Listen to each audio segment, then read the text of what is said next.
1월 10일 화요일 날 1시에 서울대학교가 이제 그 교육청 대학 연계 미래교육을 위한 대입 발전 방향 컨퍼런스라는 걸 했어요. 그래서 여기에서 이제 그 이승현 수석사장관이 발표한 자료를 좀 발췌해서 설명을 드리겠습니다. 이 사장관은 뭐 입학팀장도 했었고 지금 뭐 입학사정관 서울대학교에서 한 지가 이제 10년이 넘었습니다. 그래서 이제 주로 언론에 노출이 많이 되고 있는 뭐 전임 입학 본부장이나 뭐 1년 남짓 사정관하고서 사교육 노출이 많은 전임 고교 교사, 그다음에 이제 신뢰성 있게끔 서울대학교 대입 전형이 어떤 식으로 고쳐지고 있고 앞으로 어떤 방향으로 나갈 건지에 대해서 상당히 이제 유의미하고 현실적인 제안들을 한 것이다. 이렇게 봐야 될 것 같습니다. 어, 우선 이제 모듈화라는 얘기를 했어요. 이제 이 모듈이 이제 호환 가능한 부품이란 뜻이잖아요. 그러니까 이제 우리가 이제 대입 전형 요소가 이제 학생부가 있고 수능이 있고 면접이 있어요. 그러니까 이런 것들 갖다가 이제 어떻게 잘 결합을 시켜서 전형은 이렇게도 만들고 저렇게도 만들고 이런 것이 이제 그 모듈하다라고 얘기를 해야 될 것 같아요. 그러니까 이제 공정성이라고 얘기하는 것들은 이제 결국 뭐 쉽게 말하면 수능 중심의 평가죠. 이제 자율성이라고 얘기하는 것은 대학이 이제 뽑고 싶은 사람 뽑는 거다. 이 입학사정관제가 좀 자율성에 더 가까웠고 수능이 좀 더 이제 공정성에 가까운 것이다. 실제로 그 현실 세계에서는 그렇다는 거예요. 이상적인 목표가 그렇다는 것은 아니고요. 자, 그래서 이제 예를 들면 이제 수능형이라고 하는 것들은 지금 우리가 이제 보고 있는 것들이잖아요. 공통 과목, 그렇죠? 그다음에 이제 선택 과목. 요것을 이제 결합을 하는 형태로 해서 하게 되는데, 근데 이제 그 수능형 모델이라고 얘기하는 것들이 이제 어떤 거냐 하면은 여기다 이제 학생부 등급 환산을 넣겠다는 거죠. 그래서 그것이 이제 서울대학교에서 이제 2023 정시에서 하는 방식이고, 2024에 이제 고려대학교도 하는 방식이다라고 봐야 될 것 같아요. 근데 이제 뭐 올해 서울대학교 정시전형 결과는 2월 달까지 기다려는 봐야 되겠지만 학생부 영향력이 거의 없을 거라고 보고 있습니다. 워낙 이 과탐투 응시 제한을 걸었더니 인원이 적어서 실질적으로 이제 수능 점수가 당락을 좌우하게 되는 상황이 되고 입회 자체도 좀 많이 내려갈 거예요. 그 내년도에도 역시 마찬가지로 정시 전형이라는 것은 학생부 등급이 아주 우수한 학생들이 지원하는 전형은 아니거든요.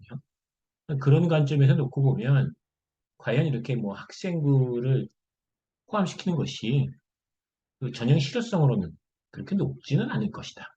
그러니까 그 이사정관의 기대와는 달리 학교 생활 충실도를 반영하는 형태의 모듈은 어려울 것 같고 과목 선택을 좀 제한해 둘 수가 있죠. 뭐 물리를 고르게 한다든지 화학을 고르게 한다든지 아니면 뭐 사탐 과목을 고르게 한다든지 이런 식이죠. 무슨 소리냐 하면 서울대학교 2024 정시 개편안이 이런 식으로 돼 있지 않습니까? 그러니까 뭐 인문대학, 사회과학대학 이런 쪽은 뭐 탐구 선택 제한도 없고 수학 선택 제한도 없지만 그 소위 말해서 2-1이라고 부르는 체제들은 물리학, 화학 중에 한 개를 반드시 응시해야 되는 것들. 그러니까 이 안에 있는 과들이 이제 전기정보라든지 기계공학과라든지 그다음에 뭐 식동생, 조경 이런 것들이 이제 해당되고 의과대학도 마찬가지로 이제 생물 지구과학으로는 응시를 할 수가 없어요. 이런 형태로 하는 것들이 이제 말하자면 이제 수능형 선택에서 할 수 있는 이제 묘들이다.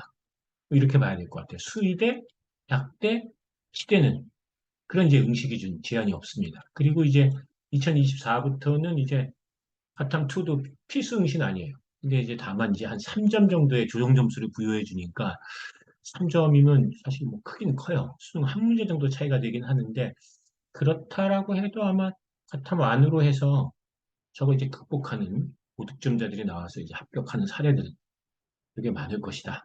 이렇게 봐야 될 것 같아요. 그래서 이제 글쎄요, 이게 언제 될까요?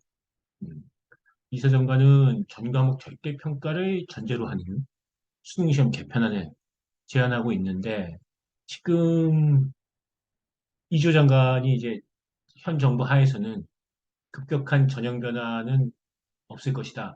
라고 예고를 했으니까 적어도 뭐 2027까지는 수능 절대평가를 하기는 좀 어려운 상황일 것이다. 그렇게 되면 2025부터 고교학점제가 시행이 되니까 정시전형과 수시전형이 아주 뭐 극단적으로 이제 따로 놀게 되는 그런 과정이 되지 않을까. 원래 뭐 입학사정관들이야 수능식, 핵이라 이런 선발 방식에 대해서 거부감들을 많이 갖고 있고 이제 교육과정 개정이 이제 2025학년부터 되는데 그때는 이제 일반 진로 융합이 되어지는데 현재의 잠정적인 안 자체로만 놓고 볼 때는 이런 선택 과목들은 전부 다 이제 절대평가한다. 그렇게 되어지니까 수능이 상대평가를 하게 되면 소위 말해서 이런 고교 학점제가 과연 유효성을 갖게 되겠는가에 대해서 고민은 있겠습니다. 그렇게 봐야 될 것 같습니다. 자, 학생부 위주 전형에서 어떻게 보면 이 현실을 모르고 있지는 않다라는 생각이 들고 있고 현실은 뭐냐? 교사가 지어내는 기록이죠. 온종주의로 인한 과장이 있죠. 사교육 컨설팅이 있고 학부모 과역이 있어요. 그러니까 그게 현실인데 그거를 반영하지 않겠다. 반영하지 않을 수는 있는데 과연 그것이 가능하겠느냐에 대한 문제는 또 좀 다른 문제인 것 같다. 교사랑 학생, 학부모의 인식 확산 노력을 하겠다라고 얘기하니까 인식이 지금 안 돼 있다. 뭐 이런 걸로 보시면 될 것 같습니다. 그래서 이제 관찰 평가, 프로젝트, 보고서 평가. 그러니까 이 보고서 평가라는 게 지난번에 이제 소논문이었다. 그러니까 요것이 보고서 평가가 이제 조금 확대되어지면 다시 소논문 부과. 그러니까 대입 자율화 쪽을 유도하는 부분들이 있으니까 보고서 평가는 좀 늘어날 것이냐. 그럴 수 있는 부분들이 있어요. 동료 평가란 건 학생들이 서로 경쟁자인데 동료 평가를 해서 그 평가 뭐 학생을 누가 기록이 된다 이런 건 쉽지 않은 일입니다. 그건 그냥 등수대로 등수가 좋으면 착하고 설선수 없는 학생이 돼요. 그거는 하나만 하는 소리인 것 같고 프로젝트 평가랑 이제 보고서 평가가 얼마만큼 이제 학생부 위주 전형에서 이제 평가 비중이 높아질 것이냐라고 하는 부분들. 그래서 이승현 사장관도 문제의 본질을 분명히 알고 있어요. 세특 컨설팅이라고 불리는 속칭 만들어진 학생부에 대한 논란은 학교 교육 자체에 대한 불신의 근간이 되므로 향후 학교 교육 중심의 대입 정책 개편 방향에 악영향을 미칠 것이다. 그렇습니다. 그러니까 비관론적으로 생각하는 사람들은 소위 말해서 세특 컨설팅이 있는 이게 없어지지 않으니까 그렇게 되면 이제 학생부 위주 평가를 하는 것은 좀 어렵지 않겠느냐 이렇게 본다는 거. 그러면 학생부 위주 평가를 하기 어렵다라고 보면 이제 그거에 대안으로 나오는 게 이제 선택 중심 교육과정. 그러니까 어떤 교과목을 골랐느냐, 얼마나 학생이 소화하기 어려운, 힘든 그런 과목들을 골랐느냐라는 것 갖고 평가하는 쪽으로 학생부 위주가 옮겨질 것이다. 이렇게 본다는 겁니다. 그래서 이제 이것은 제가 이제 괜찮은 뉴스에 며칠 전에도 올렸던 그 직업평가 부분에서 가장 중요하게 여기는 것이 선택 중심 교육과정, 진로 연계 학습 경험 반영. 그러니까 학생이 교과목 이수 내용, 능동적 과목 선택. 그래서 그러한 과목을 골랐을 때 거기서 나타나게 되는 성취도 평가. 특히 학교 교육 여건이 어려움에도 불구하고 했다. 그것도 좋은 얘기인 거고. 학교 교육 여건이 좋아서 선택 과목 이수가 자유롭게 되면 그건 당연히 교과 정량 평가 방식이 주는 불이익을 없애도록 어떻게 된다? 더 많이 뽑는다. 뭐 이렇게 봐야 될 것 같아요. 그러니까 어떤 이수 내용을 골랐느냐. 그 다음에 이제 성취도다. 이렇게 봐야 될 것 같아요.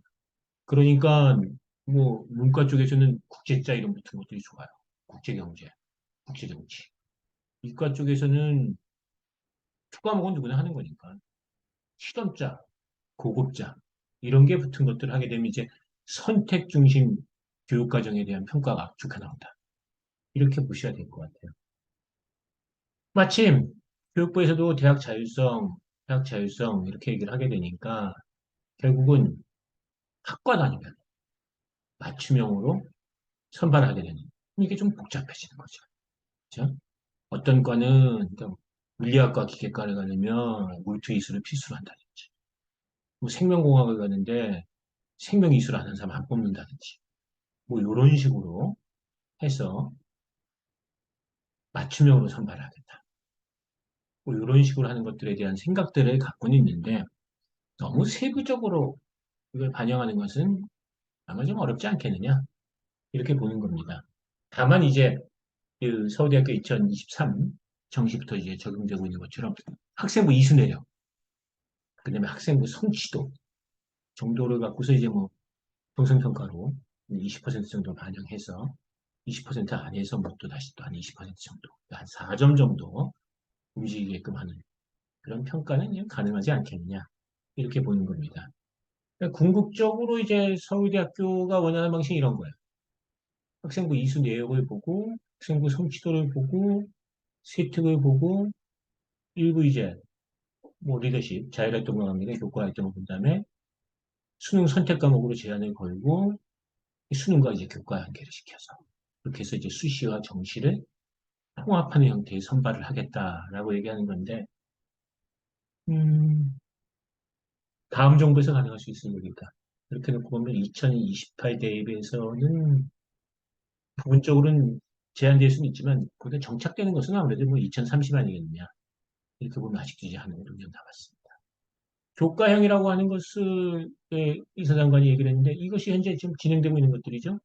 그런데 이제 경희대학교, 건국대학교가 하는 방식처럼 교과 내신 평가를 하는데 교과 이수 내역. 그렇죠? 그래서 이수 내역을 갖고서 추가적으로 교과 성취도에 대해서 정량 평가만 단독으로 하는 것이 아닌 선택 과목의 이수를 반영해서 학생부 내신 등급에다가 플러스 알파를 하겠다. 이렇게 되는 거고 고려대학교 이번에 교과 전형 학교 추천에서도 놓고 보면 이러한 식의 그 교과 이수 내역에 대한 평가로 인해서 등급이 좀 낮았던 학생들 중에서 선발된 사례들이 좀 있습니다. 거꾸로 말하면 등급이 좀 좋았는데도 불합격한 학생들이 있었고요. 이런 부분들이 있다 이렇게 보셔야 될 것 같아요. 지금 요것이 이제 그 놓고 보면 이제 고려대학교식 정시 교과형 반영이다라고 봐야 될 것 같아요.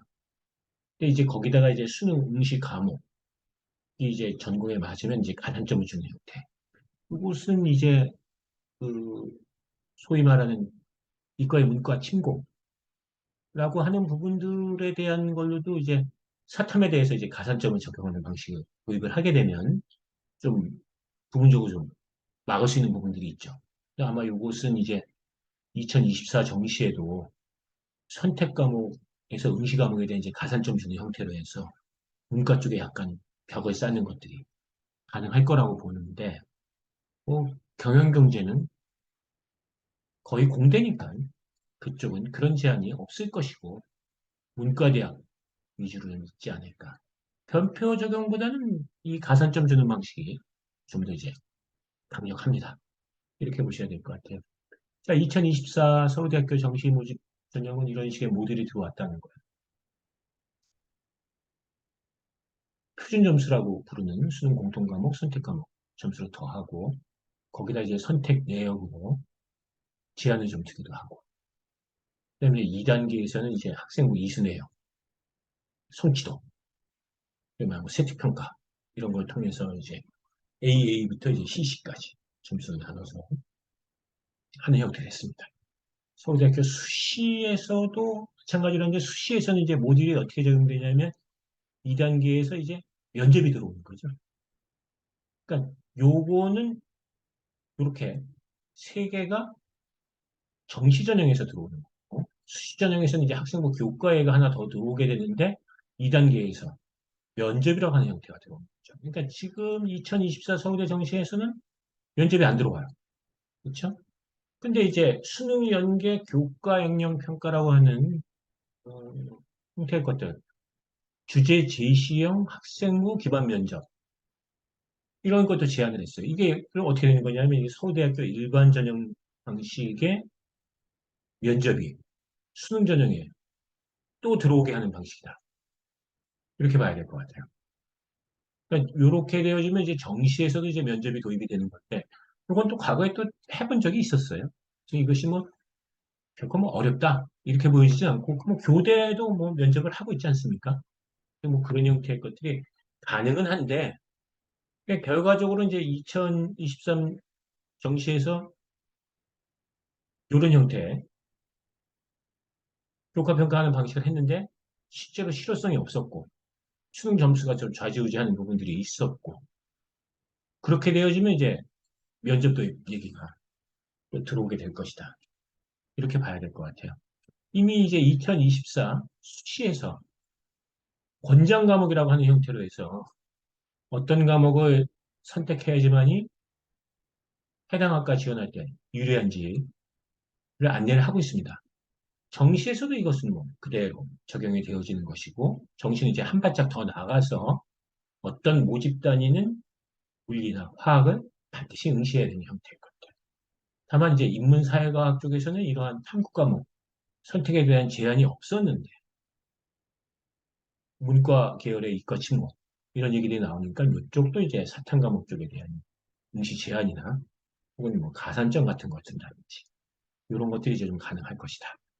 이렇게 봐야 될 것 같아요.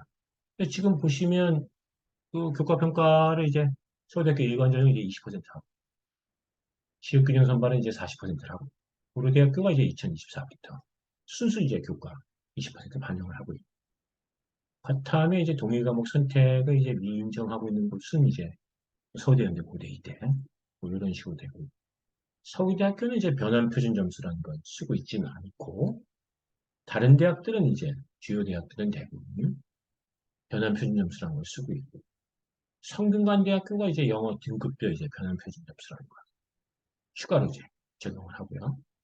서울대학교, 의대치대, 수의대, 연세대학교 뭐 이런 데들이 이제 면접을 하고 있는데 아까 보셨던 것처럼 이제 모델 D 같은 경우에 면접이 들어온다는 건데 이것이 이제 과연 어느 수준까지 들어오게 될 것이냐 그런 거 이제 좀 두고 봐야 되는 부분들이 이렇게 보셔야 될 것 같아요.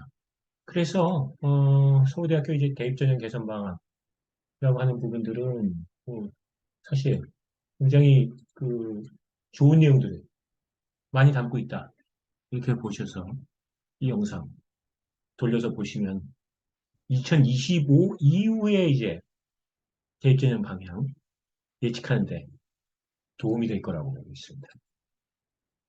고맙습니다.